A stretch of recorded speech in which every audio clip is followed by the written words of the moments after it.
Hi, boys and girls.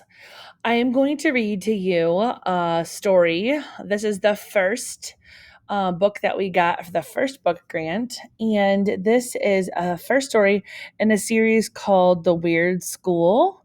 They have a lot of different books. And this one is by Dan Gutman. And the story title is called Miss Daisy is Crazy. Sounds like my kind of book. Chapter 1. I hate school. My name is AJ. I like football and video games, and I hate school. Our teacher, Miss Daisy, was taking attendance. It was the first day of second grade. Miss Daisy told everyone in the class to stand up, say your name, and something about yourself. All the kids laughed when I said I hated school, but there was nothing funny about it. I've learned a lot in my 8 years. One thing I've learned that there is no reason why kids should have to go to school. If you ask me, kids can learn all we need to learn by watching TV. You can learn to you can learn important information like which breakfast cereal tastes best and what toys you should buy and which shampoo leaves your hair the shiniest. This is stuff that we will need to know when we grow up. School is just the dumb thing that grown-ups thought up so they wouldn't have to pay for babysitters. When I grow up and have children of my own, I won't make them go to school. They can just ride their bikes and play football and video games all day. They'll be happy and they'll think I'm the greatest father in the world. But for now, I wanted to let my new teacher, Miss Daisy, know from the very start how I felt about school. You know what, AJ? Miss Daisy said. I hate school too. You do? We all stared at Miss Daisy. I thought teachers loved school. If they didn't love school, why did they become teachers? Why would they ever want to go to school as a grown up? I know that when I'm a grown up, I'm not going anywhere near a school. Sure, I hate school, Miss Daisy continued. If I didn't have to be here teaching you, I could be home sitting on my comfortable couch, watching TV and eating bonbons. Wow, we all said. What's a bonbon? Asked Ryan, a kid with black sneakers who was sitting next to me. Bonbons are these wonderful chocolate treats, Miss Daisy told us. They're about the size of a large acorn, and you can pop the whole thing right in your mouth so you don't need a napkin. I could eat a whole box of bonbons in one sitting. They sound delicious, said Andrea Young, a girl with curly brown hair. She was sitting up real straight in the front of the class with her hands folded like they were attached to each other. Miss Daisy seemed to like, Miss Daisy seemed like a pretty cool lady for a teacher. Anybody who hated school and liked to sit around watching TV and eating chocolate treats was okay by me. Me and Miss Daisy would be Me and Daisy had a lot in common. Maybe going to school wouldn't be so terrible after all.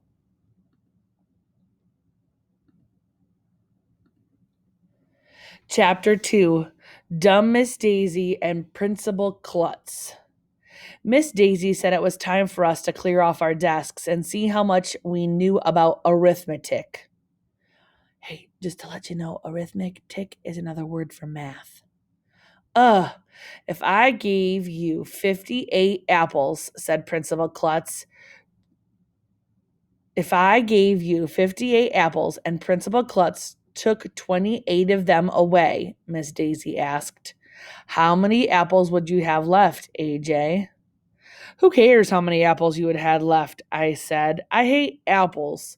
If you ask me, you and Principal Klutz can take all the apples away and it wouldn't bother me one bit. You would have 30 apples, said that girl Andrea Young in the front of the class. She had a big smile on her face, like she had just opened all her birthday presents. Andrea Young thinks she's so smart. I hate arithmetic, I announced. You know what? Miss Daisy said. I hate arithmetic too. You do? We all said. Sure, I don't even know what you get if you multiply 4 times 4. You don't? I have no idea, Miss Daisy said, scratching her head and wrinkling up her forehead like she was trying to figure it out. Maybe one of you kids can explain it to me. Boy, Miss Daisy was really dumb. Even I know what you get when you multiply 4 times 4. But that smarty pants, I know everything girl, Andrea Young, beat me to it and got called on first. If you put 4 crayons in a row, she told Miss Daisy as she put a bunch of crayons on top of her desk, and you make 4 rows of 4 crayons, you'll have 16 crayons. See? Then she counted the crayons from 1 to 16. Miss Daisy looked at the crayons on Andrea's desk. She had a puzzled look on her face. I'm not sure I understand, she said. Can somebody else explain it to me? Michael Robinson, this kid wearing a red shirt with a dirt bike on it, explained 4 times 4 again using pencils. He had 16 pencils on his desk and 4 rows of 4 pencils. Miss Daisy still had a look on her face like she didn't understand. What would happen if you subtracted half of the pencils? She asked. Michael took away one of the rows of pencils and put them in his box. Then you would have 8 pencils, we all said. Andrea Young added, half of 16 is 8. Miss Daisy wrinkled up her forehead until it was almost like an accordion. She still didn't get it. She started counting the pencils on Michael's desk out loud using her fingers. She got it all wrong. We gathered around Michael's desk and tried to explain to Miss Daisy how to add, subtract, multiply, and divide numbers using pencils. Nothing worked. Miss Daisy had to be the dumbest teacher in the history of the world. No matter how many times we tried to explain, she kept shaking her head. I'm sorry, she said. It will take me a while to understand arithmetic.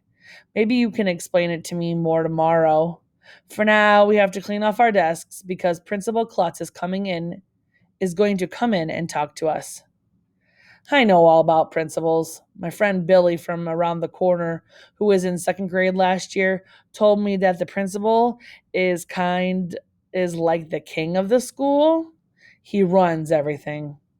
Billy says that if you break the rules, you have to go down to the principal's office, which is a dungeon down in the basement. Kids in the dungeons get locked up and they're forced to listen to their parents' old CDs for hours. It must be horrible. Miss Daisy told us to be on our best behavior so Principal Klutz could see how mature we were. Finally, he walked into our room. Welcome to the second grade, he said cheerfully. I'm sure we're all going to have a wonderful year together. Principal Klutz said a lot of stuff about the rules of the school. We're not allowed to run in the halls. We're not allowed to chew gum, stuff like that. But I wasn't listening very close because I kept staring at his head. He had no hair at all. I mean, none. His head looked like a giant egg. When Principal Klutz was all done telling us the rules of the school, he asked if anybody had any questions about what he had said. Did all your hair fall out of your head? I asked, or did you cut it off? Everybody laughed, even though I didn't say anything funny. Miss Daisy looked at me with a mean face. Actually, it was both, Principal Klutz replied with a chuckle. Almost all of my hair fell out on its own, so I decided to shave the rest of it off. That's the saddest story I ever heard, said this girl named Emily, and she burst into tears. Oh, don't feel bad, Principal Klutz said. It could have been a lot worse. How? Sniffled Emily. Well, at least my brain didn't fall out of my head. We all laughed, even Emily. Principal Klutz was a pretty funny guy for a principal. Any other questions? Do you have a dungeon down in the basement where you put the bad kids? I asked. Actually, the dungeon is on the 3rd floor, Principal Klutz replied. Nobody laughed this time. He quickly told us that he was just making a joke and that he didn't even have a dungeon at all. Principal Klutz must have felt bad that we didn't think his joke was funny, because he invited all of us up to the front of the room to touch his bald head. We did, and that made everybody feel a lot better. Principal Klutz seemed nice, but a lot of people seem nice when you first meet them. Then you later find out they're the evil villains who plan to take over the world. I bet he was lying about the dungeon. Chapter 3: How to Spell Read. Before school started, my mother told me the second grade was the most interesting grade because this was the year that I would be able to read chapter books all by myself. I already knew how to read, even though I already knew how to read, even though I had tried very hard not to learn. You see, my friend Billy told me that you really don't have to know how to read. Billy says that when you grow up and make lots of money, you can just pay people to read for you. It sounded good to me. I hate reading announced. I hate reading, I announced when Miss Daisy passed out some spelling worksheets. Me too, agreed Miss Daisy. You do? We all asked. Yup, she said. I can't read a word. You can't? Nope. You can't even spell the word read? Michael Robinson asked. I don't have a clue, she said, scratching her head the same way she did when she told us she didn't know how to multiply 4 times 4. Just sound it out, Miss Daisy, Andrea suggested. Reed, Miss Daisy said. No, we all shouted. I give up, she said. Do any of you know how to spell the word read? Read, we all chanted. Wow, I didn't know that, marveled Miss Daisy. Man, you have taught me a lot today. How did you get to teach second grade if you don't even know how to spell read? Asked Ryan. Well, I figured that second graders don't know how to spell very well, so it wouldn't matter whether or not I could spell. I know how to spell lots of hard words, Andrea Young announced. Me too, everybody else said. Really? Miss Daisy said. Like what? Everybody started shouting out words and how to spell them, but Miss Daisy stopped us and made us take turns. She had each of us go up to the chalkboard and write 3 words we knew. I wrote tonight, writing, and McDonald's. By the time we were done, the whole chalkboard was filled with words. There wasn't even room left for more. Wow, Miss Daisy said. You kids have taught me so much this morning. I'm really glad I decided to become a teacher. We'll check back for chapter 4 later on.